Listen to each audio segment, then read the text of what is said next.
আসসালামু আলাইকুম প্রিয় চাকরি প্রত্যাশী ভাই ও বোনেরা, সবাই কেমন আছেন? কারিতাস বাংলাদেশ এনজিওতে নতুন একটি নিয়োগ বিজ্ঞপ্তি প্রকাশ হয়েছে। বাংলাদেশের সকল জেলা থেকে ছেলে অথবা মেয়ে এইচএসসি অথবা স্নাতক পাশে 15,000 টাকা বেতনে আবেদন করতে পারবেন। আর একদম নতুন নতুন চাকরি নিয়োগ বিজ্ঞপ্তির ভিডিও প্রতিদিন পেতে চাইলে অবশ্যই পিডি জব 20 চ্যানেলটি এক্ষুনি সাবস্ক্রাইব করে রাখুন। তাহলে কথা না বাড়িয়ে চলে যাচ্ছি মূল আলোচনায়। ভিডিওটি না টেনে শেষ পর্যন্ত দেখার অনুরোধ রইল। কারিটাস বাংলাদেশ যে নিয়োগ বিজ্ঞপ্তি প্রকাশ করেছে পদের নাম হলো ক্রেডিট অফিসার।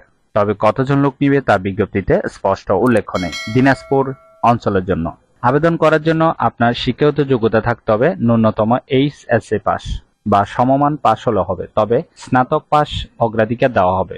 অর্থাৎ স্নাতক পাশেরও কিন্তু আবেদন করতে পারবেন। বয়স হতে হবে 22 থেকে 35-এর মধ্যে। তবে অভিজ্ঞ প্রার্থীদের ক্ষেত্রে বয়স শিথিলযোগ্য। মাঠ পর্যায়ে ক্ষুদ্র ঋণ কার্যক্রমে বাস্তব অভিজ্ঞতা সম্পন্ন প্রার্থীদের অগ্রাধিকার দেওয়া হবে।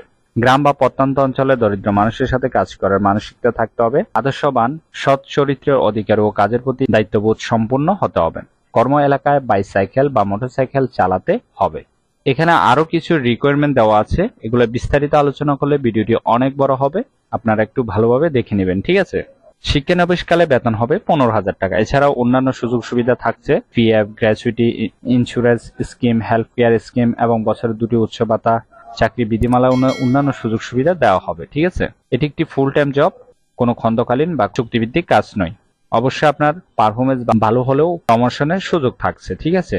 Job location Dinajpur. আবেদনের প্রক্রিয়াটি এখানে বিস্তারিত দেওয়া আছে। আপনারা আবেদন করার ক্ষেত্রে অবশ্যই দুইভাবে আবেদন করতে পারবেন, ঠিক আছে? একটি হচ্ছে ডাকযোগের মাধ্যমে, আরেকটি কুরিয়ার সার্ভিসের মাধ্যমে আবেদনটি পৌঁছাতে হবে। আবেদনের শেষ তারিখ হলো 15/5/2024। অবশ্যই বিকাল 5টার মধ্যে আবেদনটি সম্পূর্ণ করবেন আগ্রহী প্রার্থীগণ। আর অবশ্যই 10,000 টাকা জামানত দিতে হবে। জামানত দেওয়ার সময় অবশ্যই বুঝে শুনে দিবেন, ঠিক আছে? এছাড়াও আরো কিছু রিকোয়ারমেন্ট দেওয়া আছে, অবশ্যই এগুলা ভালোভাবে দেখে নেবেন। কুরিয়ার সার্ভিস আর ডাকযোগে আবেদন করার ক্ষেত্রে আপনাকে অবশ্যই এই ঠিকানায় আবেদনটি পাঠাতে হবে, ঠিক আছে? আশা করি নিয়োগ বিজ্ঞপ্তিটি বিস্তারিত বুঝতে পেরেছেন। যদি বুঝতে সমস্যা হলে কমেন্ট বক্সে জানাবেন। আর এরকম নতুন নতুন চাকরি নিয়োগ বিজ্ঞপ্তির ভিডিও প্রতিদিন পেতে চাইলে অবশ্যই পিডি জব 20 চ্যানেলটি এক্ষুনি সাবস্ক্রাইব করে রাখুন। ভিডিওটি ভালো লাগলে অবশ্যই একটি লাইক করে আপনার বন্ধুদের কাছে বেশি করে শেয়ার করুন এই ভিডিওটি। তাহলে সবাই ভালো থাকবেন, সুস্থ থাকবেন। আবারও নতুন চাকরির ভিডিও নিয়ে হাজির হব। ধন্যবাদ সবাইকে।